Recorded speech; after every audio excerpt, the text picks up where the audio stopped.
নমস্কার বন্ধুরা। মাংসের কালিয়া আর মাছের কালিয়া তো আমরা প্রায় করে থাকি, আর আমাদের খেতেও খুব ভালো লাগে। ডিমের কালিয়া কিন্তু আমরা সাধারণত করি না। ডিমের কালিয়া কিন্তু দারুণ হয়, রেসিপিটা শেয়ার করে দিচ্ছি। ঘরে ছিল বেশ কয়েকটা ধনেপাতা। এই ডিমের কালিয়া করার জন্য বেশ কিছু ধনেপাতাও আমি ব্যবহার করেছি। একটা বড় পাত্রের মধ্যে ভালো জল নিয়ে তার মধ্যে 2 থেকে 3টে আলু ডুমো করে কেটে দিয়েছি, 4-5টা ডিম দিয়ে দিয়েছি, আর দিয়েছি সামান্য পরিমাণে ফুলকপি, একটা বড় পেঁয়াজ, একটা টমেটো, 4-5টা কাঁচা লঙ্কা, অল্প একটু আদা, 4-5টা রসুনের কোয়া আর ধনেপাতা পেস্ট করে নিতে হবে। কড়াইটাকে গরম করার জন্য বসিয়ে দিয়েছি। এইদিকে আঁচটাও জ্বালিয়ে নিয়েছি। রান্নাটা আমি সর্ষের তেলে করছি। সর্ষের তেল গরম করে নিচ্ছি। 2 থেকে 3 চামচ সর্ষের তেল দিয়ে দিলাম। একঘেয়েমি ডিমের কালিয়া খেতে ভালো লাগে না, সেই জন্য এই রেসিপিটা আপনাদের সাথে শেয়ার করছি। এইভাবে বানিয়ে দেখুন, খুব ভালো লাগবে। এখন দিয়ে দেবো কিছু গোটা মশলা। গোটা গরম মশলা দিলে একটা আলাদা ফ্লেভার আসবে, সেই জন্য কয়েকটা গোটা গরম মশলা দিয়ে দেবো। তার আগে তেলটা একটু গরম করে নিচ্ছি। সাথে ফোড়নের জন্য 2টো তেজপাতা আর 2টো শুকনো লঙ্কা রেডি করে নিতে হবে। প্রথমে দিয়ে দিচ্ছি 2টো শুকনো লঙ্কা। ঠিক 2টো না, আমি 1.5খানা মতো হাতের কাছে পেয়েছি, 1.5খানা দিয়ে দিলাম।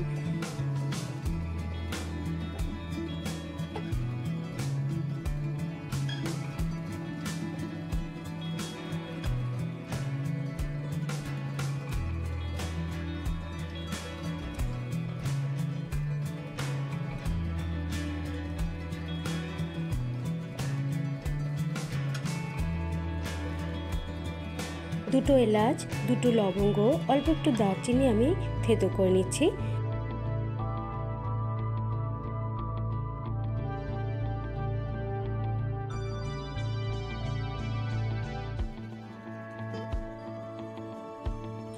ভেঙে ভেঙে সমস্ত উপকরণগুলো দিয়ে দিচ্ছি, একটু ভেজে নিচ্ছি। এই তেলের মধ্যে ডিম আর আলুগুলোকে নুন আর হলুদ মাখিয়ে ভেজে নেব।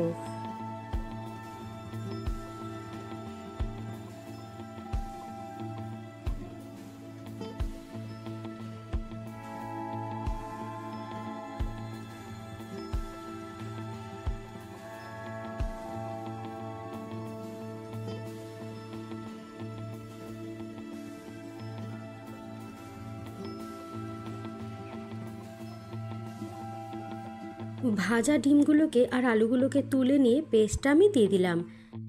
আরও একবার বলে দিচ্ছি, এই পেস্টের মধ্যে আছে একটা পেঁয়াজ, একটা টমেটো, আদা, রসুন, কাঁচা লঙ্কা আর বেশ কিছুটা ধনেপাতা।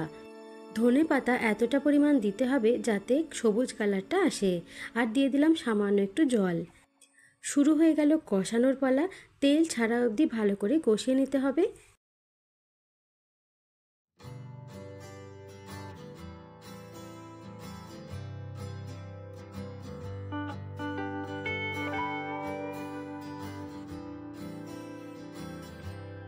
প্রথমে আমি দিয়ে দিচ্ছি সিন্ধুক লবণ। এই লবণটাই আমি সাধারণত ব্যবহার করে থাকি। এটা খুব ভালো স্বাস্থ্যের জন্য, প্রচুর পরিমাণে আয়রন আছে। যাদের থাইরয়েড আছে তারা কিন্তু সাধারণ সাদা লবণটা না খেয়ে এই লাল লবণটা খেতে পারেন। তারপরে আমি দিয়ে দিচ্ছি সামান্য একটু হলুদ, ছোট চামচের 1 চামচ জিরের গুঁড়ো। সব কিছুকে খুব ভালো করে কষিয়ে নেব, একদম মশলার গন্ধটাকে কাটিয়ে নেব।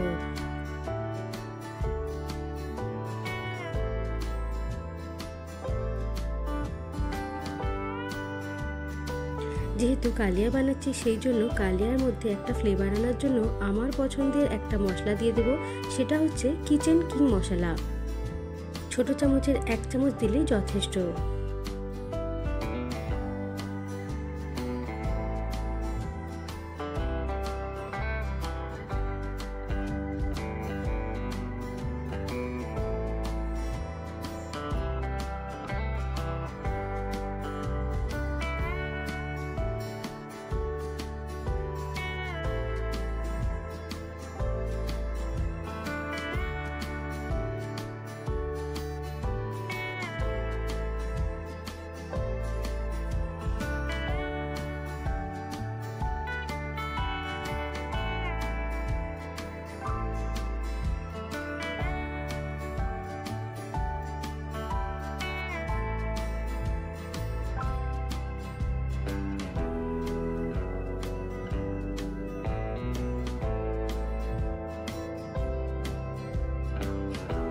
দেখুন তেলটা কিন্তু খুব ভালোভাবে বেরিয়ে এসছে, মশলাটা কষে গেছে। এই মশলার মধ্যে ডিম আর আলুগুলোকেও কষিয়ে নেব।